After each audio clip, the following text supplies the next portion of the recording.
મારા દરેક દર્શક મિત્રોને જય જય મહાદેવ।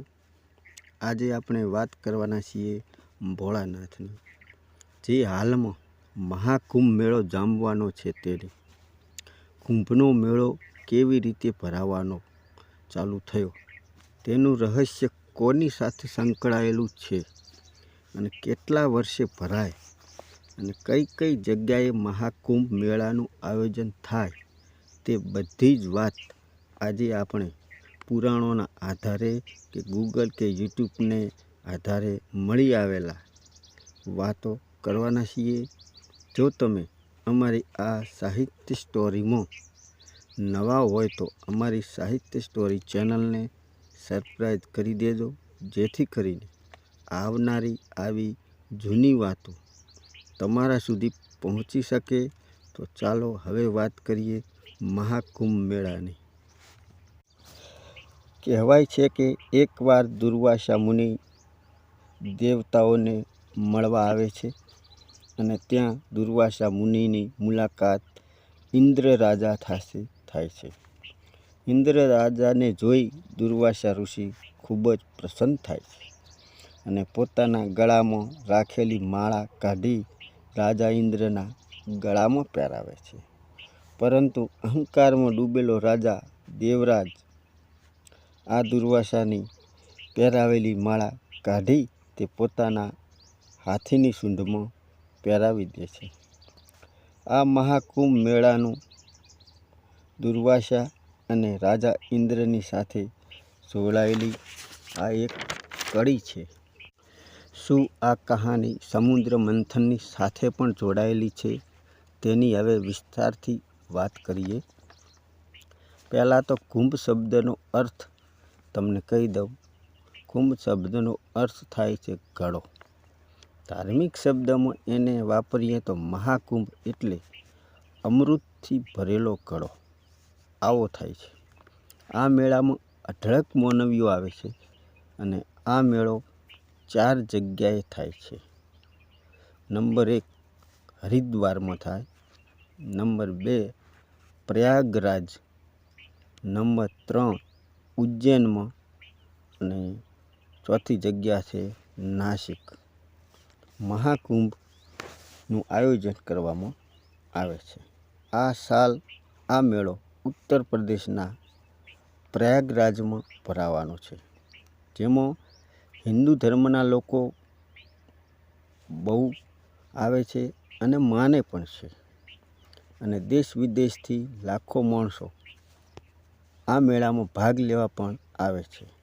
આ મેળાની એક માન્યતા પણ છે કે જે આ મહાકુંભ મેળામાં સ્નાન કરે તેના બધા જ પાપો નષ્ટ થઈ જાય અને તેને મોક્ષની પ્રાપ્તિ મળે। પ્રશ્ન એ ઊભો થાય છે કે 144 વર્ષ પછી મહાકુંભ મેળો કેમ આવ્યો? તેની પણ એક જોરદાર કહાની છે, જે મેં તમને શરૂઆતમાં વાત કરી હતી કે દુર્વાસા મુનિ દેવતાઓને મળવા જાય છે અને ઇન્દ્ર રાજાની મુલાકાત કરે। તે તેમના દિવ્ય હાથી ઉપર બેઠા હતા। તે પોતાની ધૂનમાં ઇન્દ્ર રાજા મગ્ન હતા। દુર્વાસા મુનિ તો જોઈને ખૂબ ખુશ થઈ ગયા અને ગળામાંથી એક માળા કાઢી ઇન્દ્ર રાજાના ગળામાં પહેરાવી દે છે। પણ ઇન્દ્ર રાજા તો માળા કાઢી પોતાના હાથીની સૂંઢમાં પહેરાવી દે છે। અહંકારમાં રાજા ઇન્દ્રદેવ તો હતો જ, એને એ ખબર નહોતી કે કેટલી મોટી આફત લાવી રહ્યો છે। આ સંકટ બધા જ દેવોને અને રાજા ઇન્દ્રને ખૂબ નુકસાન કરી રહ્યા છે, કારણ કે દેવરાજ ઇન્દ્ર તો હાથી હતો, તે એક જનાવર જ ને। એને ક્યાં ખબર હતી કે દુર્વાસા મુનિ કોણ છે, આ માળાની શું કિંમત છે। હાથીએ તો આ માળા સૂંઢથી પકડીને નીચે ફગાવે અને તેના પગથી એ માળા કચડી નાખી। દુર્વાસા મુનિ આ બધું એકી નજરે જોઈ રહ્યા. જોઈને તેમને આંખોમાં ક્રોધ જાગ્યો અને દેવરાજ ઇન્દ્રને શ્રાપ આપ્યો. ઇન્દ્ર, તું દેવતાઓમાં બહુ જ અભિમાની બની ગયો છે. જા, હું તને શ્રાપ આપું છું. તારી આખી સંપત્તિ, સામ્રાજ્ય તારા હાથથી છૂટી જશે. દુર્વાસા ઋષિનો શ્રાપ સાંભળી દેવરાજ ઇન્દ્ર તો ભયભીત થઈ જાય છે. પરંતુ દુર્વાસાનો આ શ્રાપ બદલાઈ જતો નથી. શ્રાપથી બધા દેવતાઓનું રાજ્ય રાક્ષસોએ હવે ધીમે ધીમે લઈ લીધું. હવે બધા દેવતાઓ શું કરે? ખરાબ હાલત દેવતાઓની થઈ ગઈ. દેવરાજ ઇન્દ્રના કારણે બધા દેવતાઓ ભેળા થઈ બ્રહ્મદેવ પાસે આવે છે અને બધી વાત કરે છે.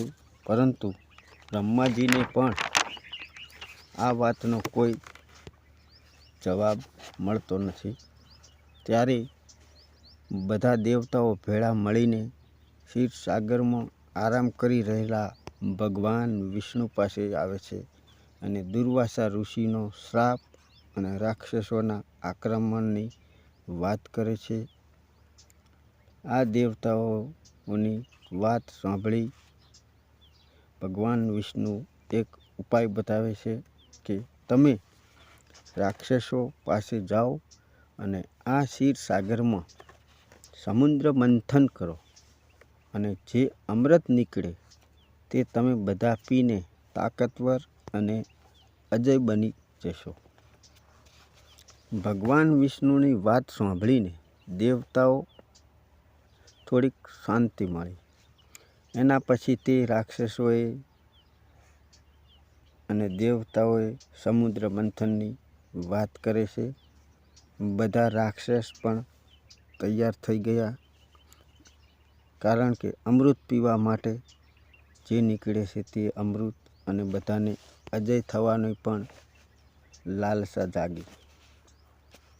હવે મંડાન પર્વત ઉપર જઈ તેમણે વાસુકી નાગને ઓંટીઓ મારે છે. એક બાજુ દેવતાઓ અને બીજી બાજુ રાક્ષસો, એમ બે બાજુ ઘમર ઘમર વલોણું થાય તેમ આખો દરિયો ઘમ ઘમ થવા લાગ્યો. સમય અનુસાર દરિયો ડોળવાથી જુદી જુદી વસ્તુઓ જળવા લાગી. એમાં સૌથી પહેલાં નીકળ્યું હળાહળ ઝેર. તે ઝેરથી આખી પૃથ્વીમાં હાહાકાર છવાઈ ગયો. આ સંકટને દૂર કરવા સ્વયં મહાદેવને આવવું પડ્યું અને ભોળાનાથે આ ઝેરને પોતાના ગળામાં સમાવી લીધું. આ ઝેર પીવાથી ભોળાનાથનો કંઠ નીલો થઈ ગયો અને તેમનું નામ નીલકંઠ મહાદેવ પડ્યું. દેવતાઓ તો એ વળી મંથન બીજી વાર હવે ચાલુ કર્યું, જેમાં પહેલાં ગાય મળી આવી, બીજી વાર સફેદ ઘોડો આવ્યો અને ત્રીજી વાર હીરા માણેક, પછી લક્ષ્મીજી આવ્યા અને લાસ્ટમાં કે છેલ્લે ધનવંતરી મળી આવે છે. ધનવંતરી અમૃતનો કુંભ લઈ બહાર આવે છે. રાક્ષસોએ કુંભ જોયો તો તેને લઈ પડાવી અને ભાગી જવાનો મનમાં વિચાર આવ્યો. આ અમૃત કુંભ માટે લગભગ દેવતાઓ અને દાનવો વચ્ચે 12 દિવસ યુદ્ધ ચાલ્યું. આ યુદ્ધ દરમિયાન ઇન્દ્રનો પુત્ર જયંતે કુંભ ઘડો લઈ અને ભાગી જાય છે.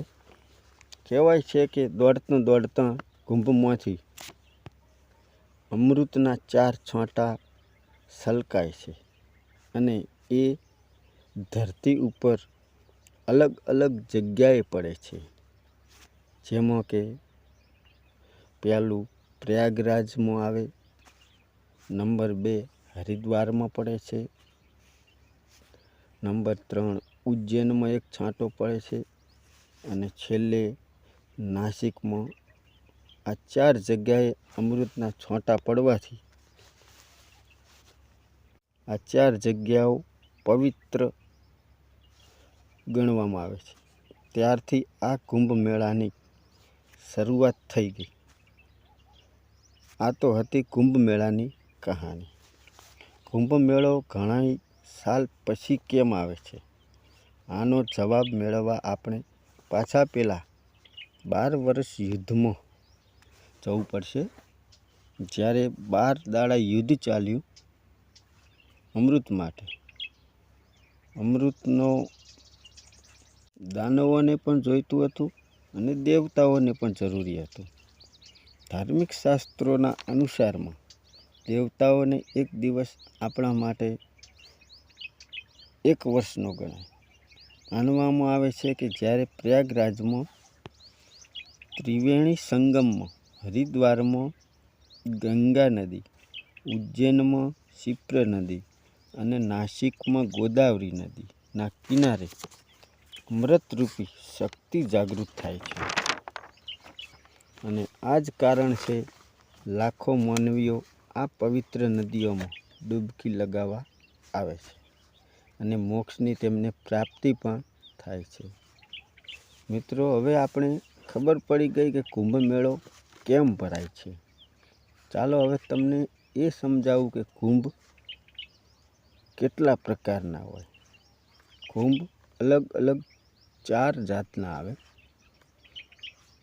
નંબર 1માં કુંભ, નંબર 2 અર્ધકુંભ, નંબર 3માં આવે પૂર્ણ કુંભ અને નંબર 4 છે મહાકુંભ.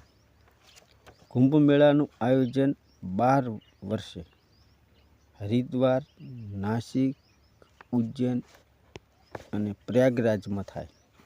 બીજી બાજુ અર્ધકુંભ 6 વર્ષ પછી માનવામાં આવે છે અને પ્રયાગરાજને હરિદ્વારમાં મનાવવામાં આવે છે. 6 વર્ષ પછી આ મેળાને અર્ધકુંભ માનવામાં આવે. હવે પૂર્ણ કુંભ 12 વર્ષ પછી પ્રયાગરાજના સંગમ પર મનાવવામાં આવે છે. પ્રયાગરાજમાં જે 12 વર્ષે માનવામાં આવે તેને પૂર્ણ કુંભ કહે છે. અને છેલ્લે આવે છે મહાકુંભ. હર 12 વર્ષે મનાવવામાં આવે છે. દરેક મેળો 12 વર્ષ આવવાથી તેનું આયોજન કરવામાં પૂરા થાય ત્યારે 144 વર્ષ મહાકુંભ મેળો આવે. આ મહાકુંભ મેળો પ્રયાગરાજમાં માનવામાં આવે છે. આ સાલમાં પણ 13મી જાન્યુઆરીથી પ્રયાગરાજમાં મહાકુંભ મેળાનું આયોજન છે. તે 144 વર્ષે આયોજન કરવામાં આવ્યું છે.